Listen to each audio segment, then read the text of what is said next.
Pieno sostegno alla linea del governo da 5 Stelle e Lega. Per Salvini e Toninelli la vicenda Lifeline è una vittoria del governo. Dall'opposizione il PD attacca, la distanza tra propaganda e realtà danneggia l'Italia. Angelo Polimeno Bottai e poi Francesco Maesano. Matteo Salvini guarda con fiducia all'imminente Consiglio europeo. Per la prima volta, sottolinea, l'Italia presenta le sue proposte, non va a commentare le altre. Conte ha idee chiare. L'incontro tra il Premier e Macron, ognuno taglia corto, il vice Premier va a cena con chi vuole. Macron fa il matto perché nella sua Francia è impopolare. Di la nave Lifeline Salvini parla alla CNN nel question time alla Camera, dopo il via libera dell'Aula alla mozione di maggioranza che comprende anche il riesame delle sanzioni alla Russia. Malta apre i porti, meglio tardi che mai, dice, annunciando la decisione di donare alla Libia altre 12 motovedette. Ho in più occasioni manifestato il convincimento che sia necessario un radicale cambio di passo nelle politiche di contenimento dei flussi migratori verso l'Europa che vanno intercettati nei paesi di partenza e transito.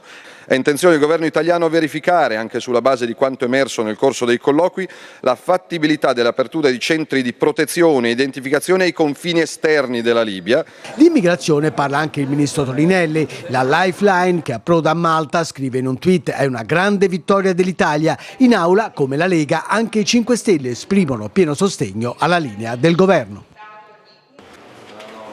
Nel centrodestra, Fratelli d'Italia, seppure apprezza il cambio di passo del governo, con Meloni avverte servirà a poco se Conte non chiederà il blocco navale delle coste libiche. Forza Italia, che presenta una sua risoluzione, vota a favore di quella di Fratelli d'Italia, mentre si astiene su quella del governo. Abbiamo bisogno di un'Europa molto meno burocratica ed egoista e più solidale, ma soprattutto di ricette efficaci. Il governo esca dalla propaganda e faccia valere sui giusti tavoli europei le nostre giuste soluzioni. All'attacco il centro-sinistra, il PD parla di un governo ostaggio della Lega e Marcucci invita Conte a mettere il silenziatore a Salvini, perché ad urlare non si aumenta l'autorevolezza e l'Italia oggi è più debole in Europa. Per il reggente Martina, che oggi ha incontrato il commissario europeo agli affari economici Moscovici, non serve un'Italia che si isoli, serve invece un salto di qualità delle politiche europee e non i nazionalismi che hanno complicato per anni la vita a chi ha cercato soluzioni condivise. Adesso è il momento della verità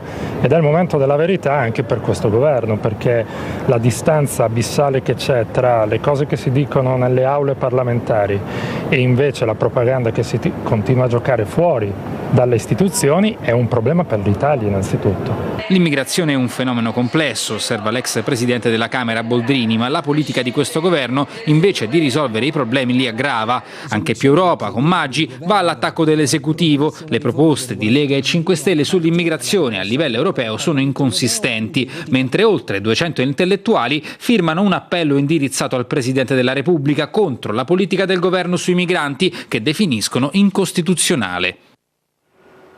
E l'immigrazione è fonte di tensioni in Europa alla vigilia. E 139 rifugiati del Corno d'Africa sono arrivati in Italia con un corridoio umanitario organizzato da CEI e Sant'Egidio. Tra loro ci sono anche 62 bambini. Roberta Badaloni.